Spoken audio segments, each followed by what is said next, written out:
David Tafuri is a former U.S. Department of State official and former UN official. Welcome to our program, Mr. Tafuri. Thanks for having me. I'm really glad to be here in studio with you. I would like to begin with your expectations for the year of 2025. There are lots of developments. Ukraine continues to fight back despite all the odds. Meanwhile, Vladimir Putin has suffered numerous setbacks in the recent months: withdrawal from Syria, also high casualties rate, failure to also liberate the Kursk region, and also the Russian economy is in a free fall right now. At the same time, Donald Trump has been elected as the next US president. What is your expectations regarding the war in Ukraine for this year of 2025? Well, you're right. There are some good signs and setbacks for Putin and for Russia. The biggest thing that's going to happen this month in the United States is that President Trump will be inaugurated for a second term as president on January 20th. And he has talked about what he wants to do with respect to the war in Ukraine. And he said he wants it to end as soon as possible, and he wants to try to broker a deal. So I think we have to take him at his face that he is going to attempt to negotiate a resolution between Zelensky and Putin. But I also think it's going to be very difficult to get past the obstacles. And notably, Zelensky and Putin are very far apart in what they're willing to do, at least what they've said they're willing to do, to have a deal. So look for Trump to try to make that deal. If he doesn't get it quickly, then he's going to have to make some decisions about the U.S. approach to Ukraine. One of those questions is he going to continue the weapons and military aid to Ukraine? That's obviously crucial to the people here in Ukraine, and most importantly, crucial to the soldiers that are fighting on the front line on behalf of Ukraine, but really on behalf of the West against the aggression by Russia. President Trump will also have to decide very early on if he is going to continue the sanctions. And I would say that the sanctions, if we really want them to work, we have to not only keep the ones that we have in place, we have to add to them. Because while you said that Russia's economy is hurting, it's not hurting enough to slow down and stop the Russian war machine. Russia still has sufficient revenues, especially from its sale of oil, to manufacture more drones, more military equipment, and more weapons that are killing Ukrainians every day, as you know. I would like also to pay your attention to the first question you just mentioned about security assistance. Would it be a real thing for Donald Trump to negotiate a ceasefire if he stops sending military aid for Ukraine? Well, I think the premise of your question is a good one, which is that how can you negotiate a deal with Putin if you take the pressure off of him first? And hopefully President Trump and his senior advisors that are going to be coming into the White House with him recognize that actually to get a deal, they might have to ratchet up the support for Ukraine. They might have to ratchet up the sanctions, as I talked about in the last answer, do some more things on sanctions to really hurt Russia, to force Putin to the table. From your perspective, what kind of leverage Donald Trump has over Russia in terms of Ukraine? And do you feel that he would be ready to use all tools which are on his table, which would be on his table in the White House? I think he comes in with a lot of leverage to begin with, because I think Putin really wants some decisions from Trump that will be positive for Russia. He very much wants that sanctions relief. He also would like to see Trump ease off the weapons support to Ukraine. So he's going to try to appease President Trump. But if that leverage that Trump has doesn't work, President Trump is either going to have to increase the leverage or he's going to have to compromise. And hopefully he's not going to compromise in a way that hurts the long-term security, viability, and sovereignty of Ukraine.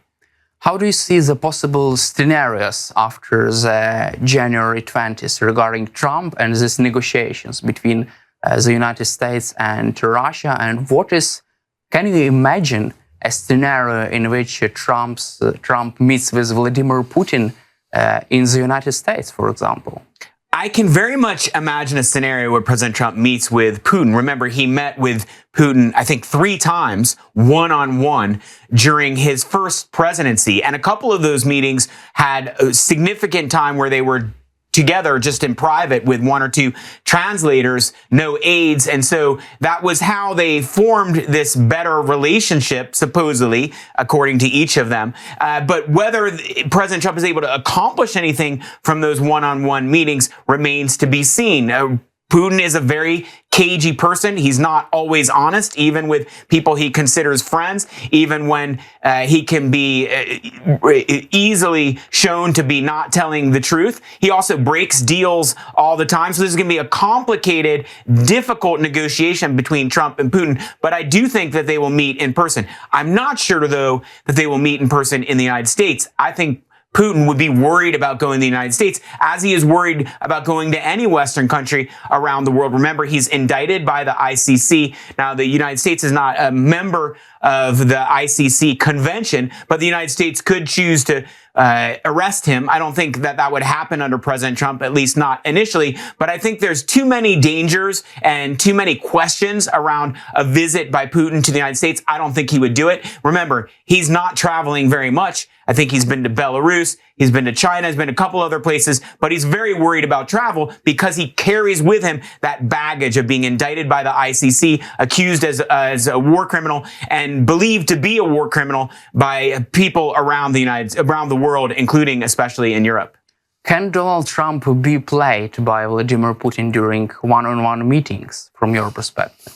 Well, I would certainly hope not. And remember, President Trump, he may do some of those meetings one-on-one, but he has his advisors to prep him and prepare him and to bounce ideas off with, to report back on what he heard from Putin.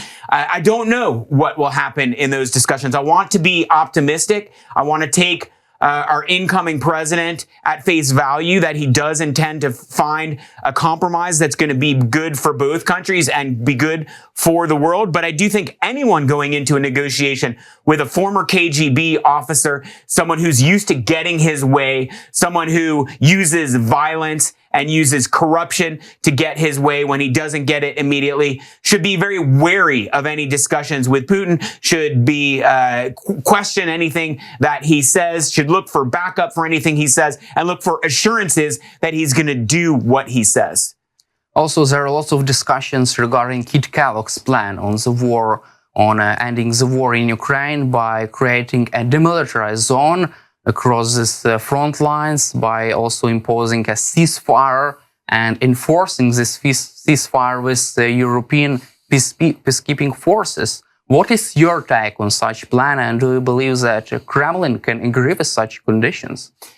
I think this plan would be a good one if it could actually be implemented. I'm just not sure if it can be implemented for 2 reasons. First, I'm not sure where you would get these peacekeeping troops for. I don't see European countries, volunteering to send their young men and women into harm's way on the border with Russia, which again cannot be trusted, which is engaged in war crimes inside Ukraine and could easily engage in violence against peacekeeping troops. I also question whether Russia would actually observe any ceasefire, whether it would actually just break the ceasefire very early on after the ceasefire were entered into. And so these are some of the reasons why I'm not sure this plan will work, but in theory, it's a good one. Is there a potential for a confrontation between Donald Trump and Vladimir Putin in case if Putin declines, like the best case offer, Trump's offer on Ukraine? He hasn't said much, President Trump, to suggest that he wants to, engage in any sort of confrontation militarily between the United States and Russia, but he is also unpredictable. And so if he ends up being very disappointed by Putin, if he feels like Putin has lied to him or has harmed him or harmed his presidency, you could imagine that's possible. But we haven't heard any communications from President Trump or his advisors to suggest that they are leaning that way. Let's cover also North Korean involvement in the war in Ukraine. According to President Zelensky, 3,800 North Koreans have already been killed or wounded in the war against Ukraine. Why did Biden's administration fail to deter deployment of North Korean troops to Ukraine and Russia? Well, this is an astounding development. It happened very quickly. We heard that, 10,000 or more North Korean troops had showed up in Russia, that they were being sent to the front line in the Kursk region, and now many have been killed and slaughtered. And there are reports that suggest that Russia hasn't been careful about protecting the lives of these North Korean soldiers. And I would also note that these North Korean soldiers are not battle tested. Many of them are probably not well trained. We don't know about the interoperability between North Korean troops and Russian troops. I think there are big questions there about whether they are even working together well. They've basically been slaughtered. And Kim Jong-un, the leader of North Korea, probably doesn't care, because he doesn't care much about the welfare of his people. His country is destitute. It's impoverished. There's a political oppression in North Korea. So perhaps there aren't many repercussions for a dictator like Kim Jong-un when he sends his people to be killed for no reason, for no valid reason in Russia. But I think it's a concern because it shows that some countries, rogue states like North Korea, are willing to support Russia no matter what, that they want that alliance so badly. They're willing to sacrifice the lives of so many young people from their country. Hopefully that's not going to happen with more of the other countries that are friendly with Russia. But I would note, Russia doesn't have that many friends in the world. You're talking about North Korea, Belarus, Iran, used to be Syria. That's not their friend anymore. They're being kicked out of Syria. Just a few countries that actually support Russia no matter what. Let's hope that alliance does not grow. And that's one of the things that the incoming president and NATO have an obligation to prevent, is to prevent there from being stronger alliances for Russia so it can rely on more countries as it continues this illegal war here in Ukraine. Let's also sum up President Biden's legacy on Ukraine. What, from your perspective, what are the biggest successes and failures of the President Biden's decisions on Ukraine? Well, I think people will remember that President Biden and the Biden administration were very clear from the beginning of the invasion, even before the invasion, that if Russia invaded Ukraine, it would be illegal, and the United States would oppose it, and the United States with NATO would defend Ukraine. And so I think he deserves accolades for his very certain stance on that position and for following up. As soon as the invasion happened in February of 2022, the United States began providing support. It actually began providing support, of course, before that, giving training, giving weapons. And so I think Biden and the Biden administration deserve credit for the very firm stance they took against Russia and for the substantial support that they've given. And remember, no other country has given as much as the United States has to Ukraine in this time of crisis. But I'll also say that given where we are now, almost 3 years after the invasion, and the fact that Ukraine is still bogged down in a violent war that is destroying the country and killing so many innocent people here in Ukraine, that people may question why the Biden administration did not do more, especially 6 months into the war, a year into the war, a year and a half into the war, when it was clear that for Ukraine to win, it needed more weapons. It needed restrictions on its use of weapons to be lifted. It needed the delivery of weapons to happen faster. It needed sophisticated weapons systems like the Patriot missiles that they have now but didn't have at the beginning. And they need more of them. We don't have enough Patriot missile systems here. We need more of all of this weapons and equipment, and people will probably question why Biden didn't provide it more quickly and a greater quantity of it, so that when Russia was particularly weak in the first few months after the invasion, Ukraine wasn't able to make more gains. Do you feel that Biden administration was too cautious in providing Ukraine with security assistance? I think when we look back on it, that will be one of the questions we have to think about. It's hard to say because we don't know everything that the Biden administration has done. We don't know the behind the scenes discussions between President Biden and Zelensky and their teams.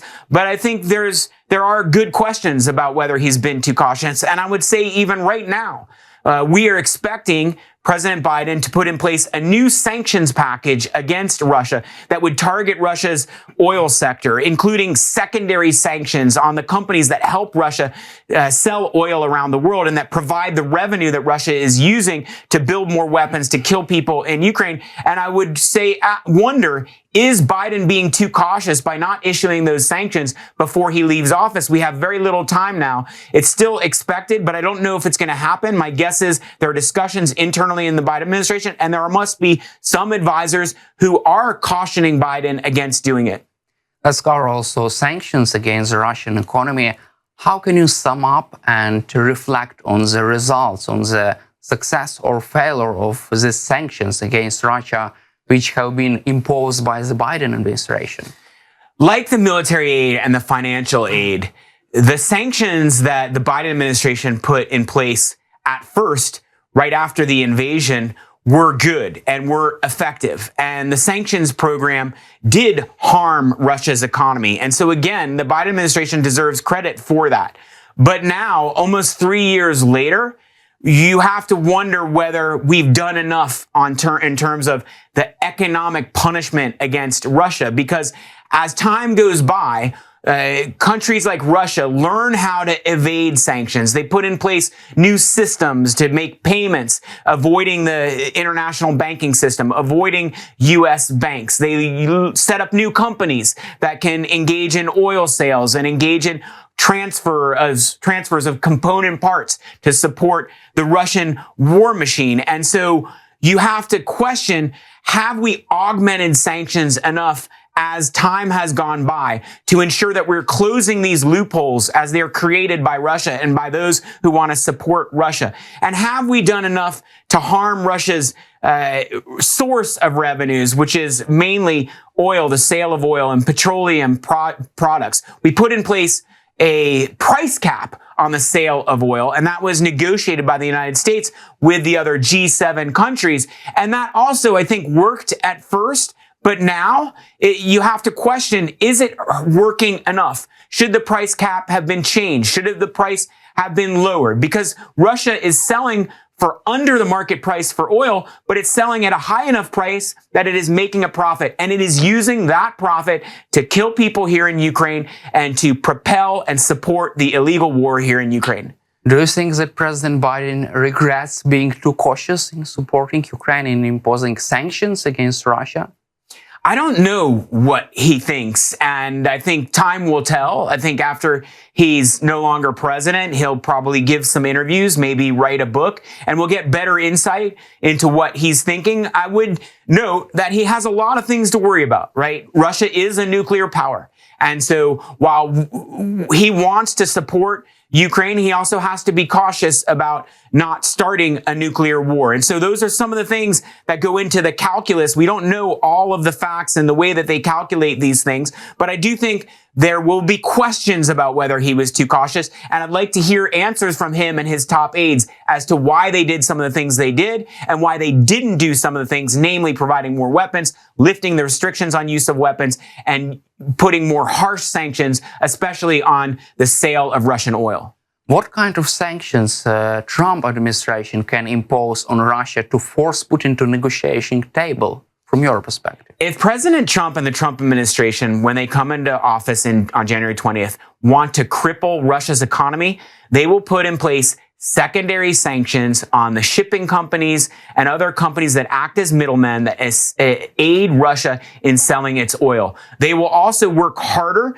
to convince some of the countries that are our friends, like India, to not buy Russian oil or to buy Russian oil at a much lower price. So Russia is barely making a profit, and they'll use coercive tactics and use incentives to get countries like India not to buy so much Russian oil. That is where sanctions could be more effective, is in hitting Russia where it gets its revenues from, and where it utilizes those revenues to support manufacturing of weapons and to support the purchase of component parts from around the world. So that's what the Trump administration needs to target if they really want to hurt Russia's economy. President Zelensky, in his interview with American podcaster Lex Friedman, said that we can use $300 billion of Russia's frozen assets to fund US military support for Ukraine. And also, Zelensky suggested that Trump could do this with such money. What is your take on such idea to use frozen assets to fund US military aid for Ukraine? I'm really glad you brought this up because I agree with President Zelensky about this. Right after the invasion started in February 2022, European countries and the United States froze Russian central bank assets that were invested around the world, but mainly in Europe, a little bit in the United States.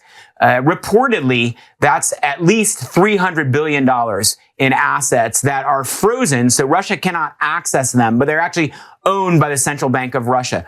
Over the last couple years, the United States and Europe have worked to change some laws to make it possible for them to confiscate these central bank assets. And even a couple months ago, the United States and European countries agreed to use those assets as collateral to give loans to Ukraine. So we've already opened the door to accessing those assets and utilizing those assets to support Ukraine. And so I think that President Zelensky is right, that if the United States under President Trump wants to withdraw all aid or halt all aid, which last year was around $62 billion in aid to Ukraine, you could easily replace that by utilizing the $300 billion in central bank funds. You can imagine that you could actually replace all of the U.S. aid per year over the next 4 years with that $300 billion. And what's also really nice about using that money is while it, in one way, it helps Ukraine, it also, on the other side of the coin, harms Russia, because Russia then has to watch its own money decreasing in its bank accounts around the world where it's frozen, and Russia has to recognize it's never going to get that money back. So it's highly coercive to Russia as well, and we can use it as an incentive to force Putin to the negotiating table. And if he doesn't negotiate a fair deal, then you could just keep taking that money and he can watch it decline to zero. You just mentioned about many instruments of Donald Trump, which Donald Trump has to force Putin to negotiation table. Do you believe that Donald Trump really now has enough power to force Vladimir Putin to appropriate a ceasefire deal with Ukraine if he wants? I think any U.S. president, whether it's President Biden or President Trump, has enough power to force Putin to the negotiating table. Again, the United States has the biggest economy and the biggest military in the world. And with our partners in the NATO countries and other Western countries around the world together, Putin can't stand up to us if we're unified in our support for Ukraine. We have much bigger economies, much bigger militaries, much better weapons. So any president, Biden now, Trump in the future, does have the capacity, if they want, to force Putin to the negotiating table and to give Ukraine what it needs to win the war, which again would ultimately force Putin to back down or go to the negotiating table. Does this mean that Vladimir Putin's fate depends fully on the decision of the next US president? I think that's a lot of pressure to put on the president because there are other factors. Obviously, it also depends on what the European countries are going to do. Remember, the European countries together, if they wanted, could easily replace the aid and assistance the United States is providing. They have big enough economies, they have enough money, large enough budgets, and large enough military stocks to, for at least for a couple years, replace what the U.S. is providing if Trump decided to cut off all future military assistance to Ukraine. So it depends a lot on the European countries. And just as a reminder to everyone, the United States is much stronger when it has the support of its closest allies in Europe and in other countries around the world, like Japan, Australia. I don't want to leave them out. They're not part of NATO, but they're also very important allies who should also be helping the United States and NATO with its support for Ukraine. Thank you, Mr. Tafuri, for your time and for doing this interview here in Lviv, and glory to Ukraine. Heroam Slava. Thank you very much.